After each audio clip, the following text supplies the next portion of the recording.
Good morning, everyone, and welcome. It is Full Press Radio Live, FPC Radio Live. It's probably the first time I've said that in I don't know, the entire time we've done the show. So a little off today, dealing with some allergies. You know how it is, but that's not going to stop us from doing the show, John. We are here. We're ready to talk some Deshaun Watson, done for the season. $280 million guaranteed. Oh, I'm sorry, 230, whatever it is. Doesn't matter. Whatever it is, it's always overpaid. It's always going to be overpaid.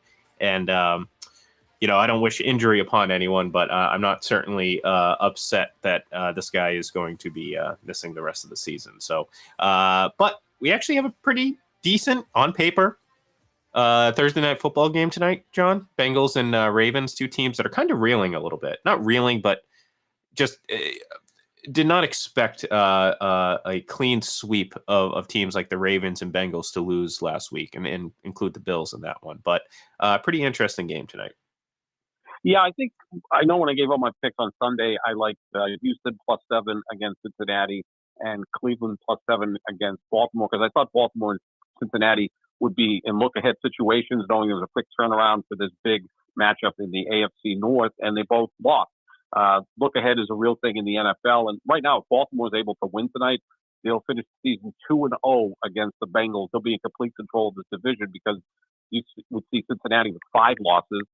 Baltimore only has 3. Pittsburgh, I know they're 6-3, but I don't know if anyone's taking them seriously. They just, keep winning, but not in impressive fashion. And now Cleveland without a starting quarterback. So Baltimore could pretty much, I wouldn't say wrap up the division, but take control of the division if they're able to win tonight. And they're at home. But we know Cincinnati's had ability to win on the road in the past, even in the postseason. So this is the best Thursday night matchup of the year so far, I would think, since at least the opener, which had Detroit at Kansas City. So Al Michaels should be very, very happy tonight.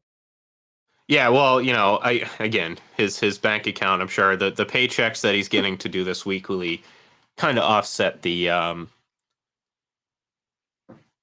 it kind of offset the the boring, you know what I mean? It's like you can deal with somewhat Bears and Lions. Well, actually, that's unfair to the Lions. They're actually Bears, pretty good. Commanders, yeah, Panthers, Bears, Commanders, Bears, yeah, that type of thing. The bottom, the basically the fight. We talk about an in-season tournament in the NBA. The NFL kind of has one, and it's called Thursday Night Football, and it's to see who gets the number 1 overall pick, essentially, because it's just basically a slogfest all the way to the finish line, and it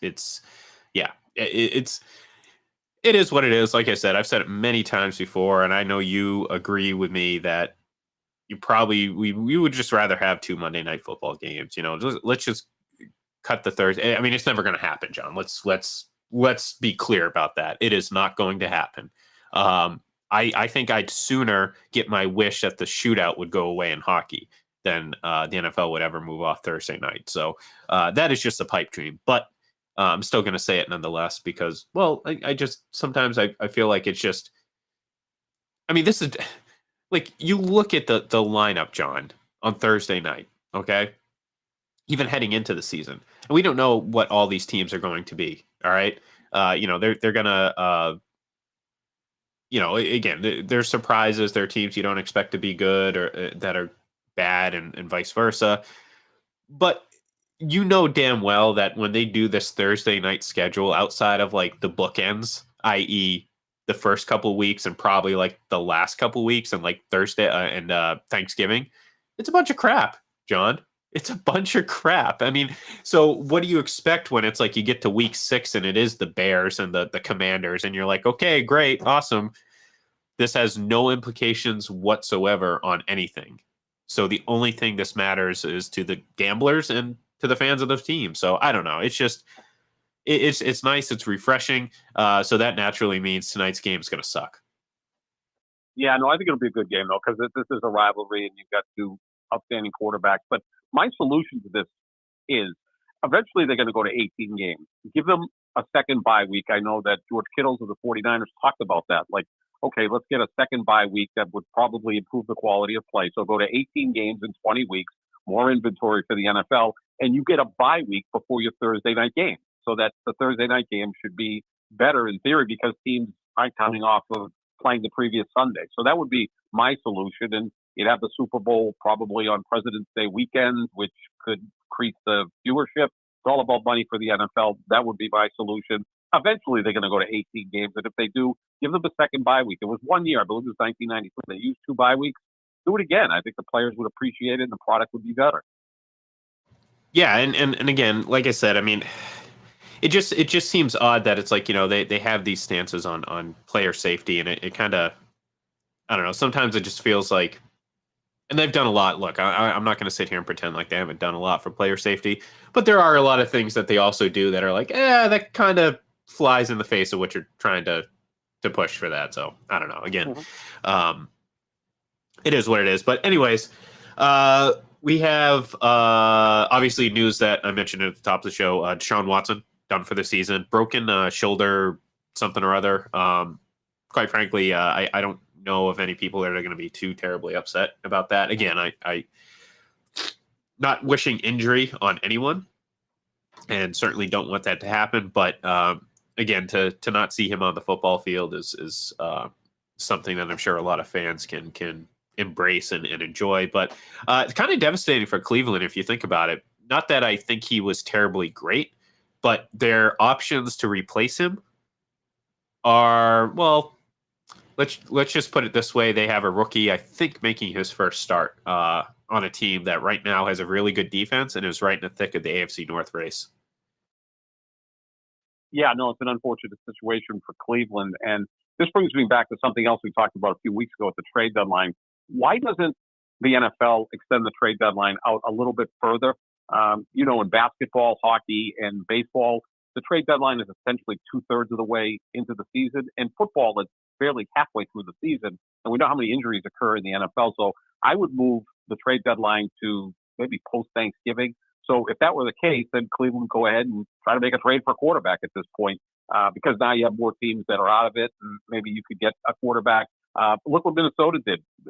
Kirk Cousins got injured just before the trade deadline. They go ahead and trade for Josh Dobbs with Arizona. He's come in and done a nice job for them. Cleveland doesn't have that option. Maybe there was a situation where if the trade deadline was post-Thanksgiving, maybe the Patriots trade Mac Jones to Cleveland. I don't know. Just spitballing here. But that's why I would move the trade deadline back past Thanksgiving. So, again, it works in the other 3 sports. But, yeah, Cleveland right now is just going to have to make good with what they have. The problem with that, though, John, is by then you have a lot of teams that are very clearly out of contention. Mm-hmm. And I don't mind where the trade deadline is now. It already got moved back before. It used to be the beginning of October, and that was week 6, I think it was kind of the right. Trade. Yeah, that was definitely a little too early. I think now's fine. Because look, honestly, what options are there out there in the trade? You know what I mean? Like I get it, maybe Jimmy Garoppolo, but like they can't afford his contract. Well, be prorated because it's only, they still can't do it though. They still can't do it. They have so little cap space right now, John. And I look, the Josh Dobbs story is nice, and for 2 weeks so far, it's been a great story, and Minnesota's riding high. But we do this often in the NFL. We take very small sample sizes and equate that to, oh wow, look at what they did. Look, over the next 4 or 5 weeks, Josh Dobbs could be exactly what Josh Dobbs is, a journeyman, third-string quarterback, and he could look like it, very much so. And but he's better than the options they had, so they were able to win. Are they? The game. I mean, so, they cut him. I'm just saying. Bailey Zappi is probably going to start the next game for the Patriots. No one wanted him. No one wanted Greer or whatever. I don't know who would want Mac Jones. I mean, it's not a deep quarterback group in the NFL right now. We know that, but I just think that moving him would at least give you some option. I'm saying for the Browns, what options are out there? You know what I'm saying? Like the Josh Dobbs thing, like that's a great example right now, but it's only been 2 weeks. What I'm trying to say is that let's pump the brakes a little bit on the midseason quarterback acquisition like it's going to be a home run. I mean, there's a very good chance that, like I said, he's very much going to come down to earth, and Minnesota's going to start losing games because, well, Josh Dobbs has been a journeyman quarterback, often a third-string practice squad guy, and like I said, I'm not going to say that talent evaluation is perfect in it by any means, but there's kind of a reason for that, John. So that's what I'm saying. Like, to me, moving the trade deadline back past Thanksgiving, I think it's fine where it is now. And it's like, unfortunately for Cleveland, they're just kind of in a bad spot because, well, they don't really have a guy that's not even elite, but serviceable. Like, there's some situations out there, backup quarterback situations out there where you can win some football games.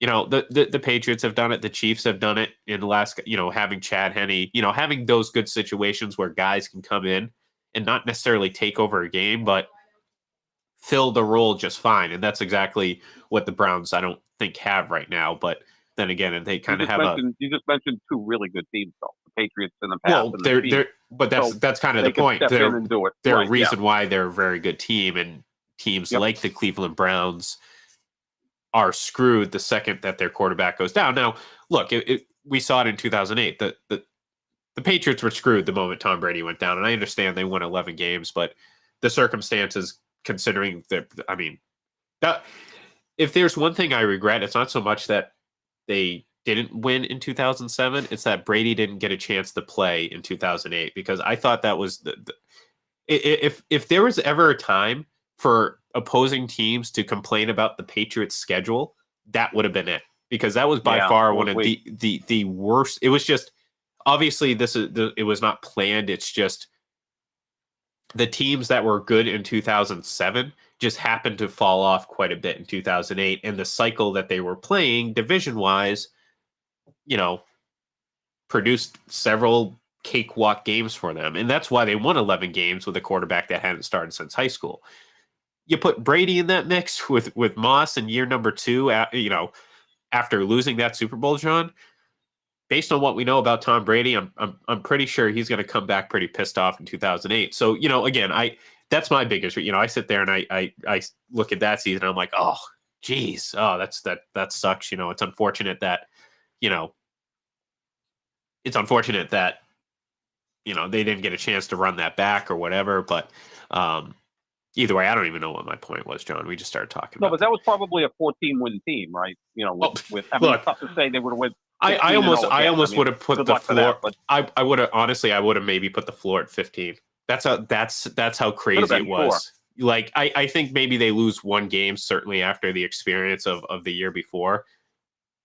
But John, man, that was they could have the AFC West. I remember, which I think San Diego won that division at 8-8. Yeah, so it was bad. Sweeping the AFC West, which I think they did anyway. Although I think San Diego beat them in 08. Well, look, Miami was 1-15 that year, right? That was right. And then it became 11-5 the next year. Yeah. So again, there was.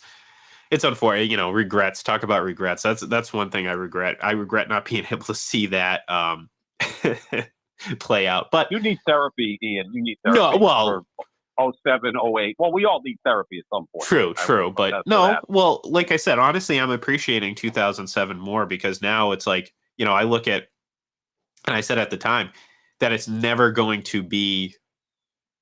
I'm never going to witness a worse loss in my lifetime as a sports fan, as a Boston sports fan, of course, because and quite frankly, look, as much as there's been a lot of success with Boston sports teams, they've had quite a number of devastating defeats too, across the board. Not just the Patriots, but the Bruins, the Celtics, the Red Sox. Well, the Red Sox are either great or they suck. So there's really not. I mean, outside of 03. 03 Red Sox, though. 03, yeah. Yeah, that was about it. Other than that, John, there was no drama. It was either, okay, they either basically run the table to the World Series, or they just don't make the playoffs. So, but for the other three, you can point to some pretty devastating losses, both in the final series or game or whatever, and also leading up to it. But yeah, so I mean, Cleveland's not set up to withstand that. So it's unfortunate, because this division is shaping up to be quite a competitive, and we're, kind of leading into that tonight when it comes to, the matchup that we have between the Ravens, who are leading division, and the Bengals, who were starting to kind of pick up some steam, but they had that pretty big loss to Houston this past weekend. But then again, I mean, I think people are starting to take Houston a little bit more seriously because of their quarterback. So I guess the question to you is, Who is this game more important for? Is it the Ravens or the Bengals? Because both teams, I don't know if can necessarily afford to lose back-to-back games right now. I would say it's Cincinnati because, like I said earlier, if Baltimore wins this game, they'll be 2-0 against Cincinnati.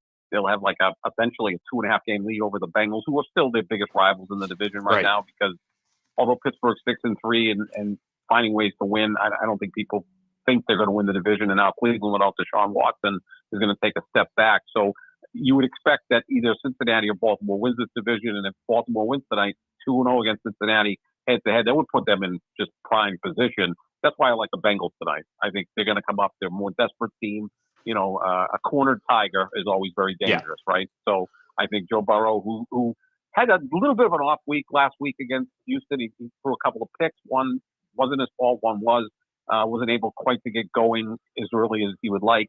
I think he'll come up big tonight. He's had some success against Baltimore, but yeah, this is going to be the most likely the game of the week, right, Ian? Because I keep seeing all the top teams are like 12, 13-point favorites. Yeah. You know, Dallas, Miami, San Francisco. It's like there's going to be some blowouts. Wait, is Dallas playing the Giants again? Yeah, that would be great, wouldn't it? They just play the Giants. Oh, they'd love week. it. Why not? They'd love it. Oh, then the hype might actually be worth it. Like I laugh and it's like, look, I gave Dak Prescott credit this week. I thought they looked great, but at the end of the day, I don't really care. It's the Giants, you know? Right. Like, show me that against the best teams in the league, and they haven't been able to do that consistently. So as far as I'm concerned, I'm looking at the Cowboys. I'm like, okay, great, awesome. Let's see it. Let's see you do it. I don't really care if you beat up on the Giants. It just doesn't matter to me. So, but yeah, it's this division is obviously the one that's most competitive, or I mean, I guess the AFC East you can throw into the mix because it's kind of a collection of teams that don't really want to win the division. Like Miami looks like the great front runner until they play a good team. And then you're like, wait a minute. This doesn't look like a team that's ready to compete with the big boys, so to speak. You know, obviously the AFC South. Look, I think it's pretty safe to say that Houston's the best team in that division. I was down on Jacksonville for a lot of this season. After last weekend, I am out. Consider me out on Jacksonville. I look at Trevor Lawrence and I say, hey, he's a guy. This idea of him being a generational talent, I don't see it. I don't see it, John. Yeah, he hasn't been at the level of the other three quarterbacks who are considered not even close talent in my lifetime. I mean, there was Elway, Peyton Manning, Andrew Luck. Those were the three guys that when they came out of college, you're like, okay, these guys are going to be special. And Peyton Manning, I know people talk about how bad he was his rookie year. He also threw 26 touchdown passes to go along with 28 interceptions. You could see he was going to be pretty special. And by his second year, he was 13-3. And the rest is history. Elway struggled early, but that was a different time. You know, it was just 1983 and 4. You know, quarterbacks just didn't walk into the NFL and dominate. Andrew Luck, I mean, give Andrew Luck a lot of credit. He went to a pretty poor team and went 11-5, 3 consecutive years, advanced to the playoffs one more round each of those 3 years, and then injuries set in and they just couldn't build around him. Yeah, Trevor Lawrence has been a disappointment. I'll say that. And I think we talked about this when he was a rookie. Something happened before he even took a snap in the NFL. He was having a press conference in training camp, and it was outside. And I just remember there was a bee or a fly around him, and he was so distracted with that. And I'm like, you're a quarterback. You can't be distracted by a bee or a fly unless you're allergic to a bee sting. Then, okay, I got you being a little bit concerned. But I always equate quarterbacks as pilots. Like, they can't be distracted by little things. They have to, be far better than that. And that kind of set me back a little bit. Like, is he going to get distracted when there's someone near his feet in the pocket, or if a wide receiver runs the wrong route, is he just going to kind of lose it? I kind of get the same feeling with Mac Jones. Like, Mac Jones does not deal well with chaos. And again, Trevor Lawrence and Mac Jones in college didn't have to deal with a lot of chaos. They played on great teams. That's why a lot of the great quarterbacks, right? Tom Brady, in and out of the lineup at Michigan. Patrick Mahomes, Texas Tech, had a horrible defense. He was always in shootouts. Even Josh Allen, I know everyone's down on him, but at Wyoming, who the hell was he throwing to? So those guys had to learn to play with less, whereas Trevor Lawrence and Mac Jones, they played on elite programs in high school and in college and never lost. Now in the NFL, with the talent level so high, can they deal with it? That was just something I took away a couple of years ago. Like, if you're distracted by a fly near your head during a press conference, you could just see it. He was just totally distracted by it. I'm like, he's going to be distracted by that. He's going to be distracted by anything. No, I do remember you bringing that up, and it kind of speaks to how long we've been doing the show because it's like, oh yeah, that's a couple of years ago, right? Probably sitting Yeah, if here I bring staring. it up about John Elway, in Yeah, 1983, then I'm really old. yeah. Well, And I am. we weren't doing the I am. show then, not No, quite, um, no. but yeah, and like that's the thing you see a lot now that the mental mistakes, just not putting it all together, and that's what we get. And like I said, this guy was hyped beyond belief. Mhm. Trevor Lawrence, the Prince, as your buddy Nick Wright was calling him, and well, I'm not even going to get started on him, but you know what I mean. But this is what we do, not we us. I think we're actually more of the level-headed group here. That Chiefs fans might disagree with me, but hey, to each his own. Um, this is why you don't get overhyped with these people, and I understand it's part of the industry. Okay, it's part of the machine that runs the sports media. You're constantly overhyping play. That's the name of the game, John. You're going to overhype and undersell. That's how it is. Mhm. Overhype the new guy coming in, and that's what we get all the time. And look, it happens to great players too. Patrick Mahomes is overhyped. Does it mean he's not a great player? No. Things aren't so black and white, folks. Like there's gray in between. There's a gray area. There's room for discussion. But what we tend to do now, especially with athletic quarterbacks that can run around are generational talents. No, they're athletes. That tells me nothing about them being quarterbacks. Okay, um, quarterbacking is so much more about the brain than the legs. And again, it amazes me that more people, professionals, don't understand this. So we constantly get overhyped about athleticism and this and that and oh my God, look at the arm angles and look at how far he can throw the ball. I don't care how far he can throw the ball. I care if he can throw it accurately. I care if he makes the right decision in the most pressure of moments. And these are things that guys like Trevor Lawrence just don't do. So why is he a generational talent? Again, it all goes back to, well, we get gaga over players that run around athletically, and it has nothing to do with quarterback play. No, I mean, and again, it's a nice thing to have. And sometimes we look past certain quarterbacks' athletic ability. And I hear this about Joe Burrow so much. Joe Burrow has a very strong arm. If he can throw the ball like Josh Allen, nobody's much more accurate. He knows how to process much better. He's a really good athlete. He was first team All State in Ohio in basketball. It wasn't like he was first team All State in basketball in Idaho. To be first team All State in basketball in Ohio, you got to be pretty darn athletic and pretty good at basketball. So we know Brady was drafted in Major League Baseball as a catcher. I mean, if you're a catcher in Major League Baseball, we know how good your footwork is. He was able to translate that into football. So, athletic ability isn't just, okay, this is a 4.40 guy who has a 42-inch vertical jump. That's part of athletic ability, but hand-eye coordination, foot-eye coordination, ability to process, perform under pressure, that's all part of athletic ability. I mean, it just seems like people forget that part of it. Yeah, well, again, that exactly. Like, and I get into these discussions all the time about talent and athleticism, and people talking about, well, Tom Brady's not that athletic. I'm like, are you serious? The guy got drafted by two professional organizations and Yeah. two different professional sports leagues.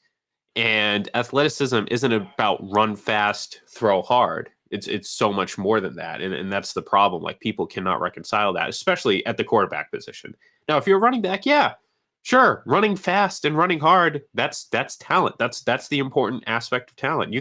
Your running back can have a great arm. That doesn't mean he's a great running back. You know what I mean? Like we don't do this with other positions.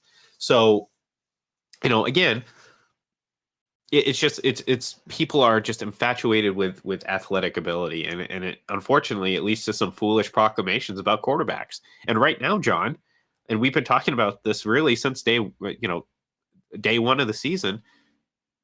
We're not in the golden era of quarterback play. We just aren't. We see it each and every week. The elite quarterbacks aren't elite enough, and we kind of ran through this go back about 10, 13 years ago, so to speak. Let's mid like 2010, 2011.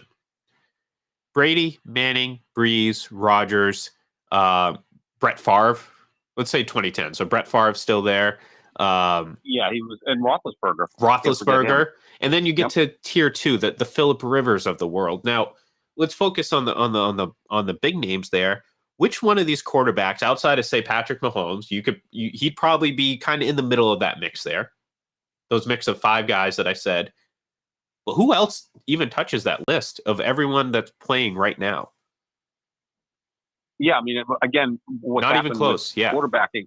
No, the best ones are so young they haven't accomplished enough yet to be put into that category, and the older guys aren't as good as they used to be. You know, whether it's Cousins was a weird one, but I'm not going to put Cousins in that list at all. No. Although you could put Cousins, he's probably tier 3, right? A little below like Rivers. Right, and now our tier 3 is Mac Jones and Justin Fields.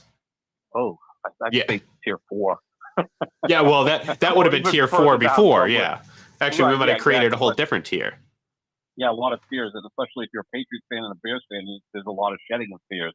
But I think that when you look at all of those quarterbacks, they were able to build up a little bit more, and then kind of put it this way: there's so much pressure on some of these guys. It's like you've got to come in right away and perform right away. Like, let's look at. But that's the job, though, and that is the job. That's exactly. the job. But there's no patience. I mean, Bryce Young is now considered a failure. He's played what 8-9 games. Like, let's see it through. I know physically when you look at him, you go, man, he's small. And then you see C.J. Stroud, who's 6'3", 220, who throws the ball so naturally. And, like, you know, how did Carolina take Bryce Young over C.J. Stroud? Well, blame the owner because he wanted Bryce Young. Frank Reich wanted C.J. Stroud, or whatever happened. They screwed it up. But, yeah, but right away you have to perform. And if you don't, they'll move on. Look what Arizona did, right? They took Josh Rosen with the 10th overall pick in 2018. They were done with him by the end of the season, and then took Kyler Murray with the first pick in 2019. And here we are. If Arizona ends up with the first pick in the draft, they'll probably take Caleb Williams and move on from Kyler Murray. So, you know, that's how difficult it is to find these guys. Yeah. No, I agree. I agree. So, all right. So I guess you already kind of said it. You're picking the Bengals tonight, right? Yeah. Okay. Yeah. Oh, I'm gonna go with the Ravens. I don't know. Like I said, this is tough because I don't think either team's playing at their absolute best. Yeah, I'll be different, like you like to do sometimes, John. I'll be different. I'm gonna go with the Ravens with this one. So, all right. That's gonna do it for us here today. We'll be back tomorrow. We'll wrap up this game. We'll probably squeeze in some more talk, and then we'll give our picks for the rest of the weekend. So thank you everyone for tuning in, and we will talk to you tomorrow.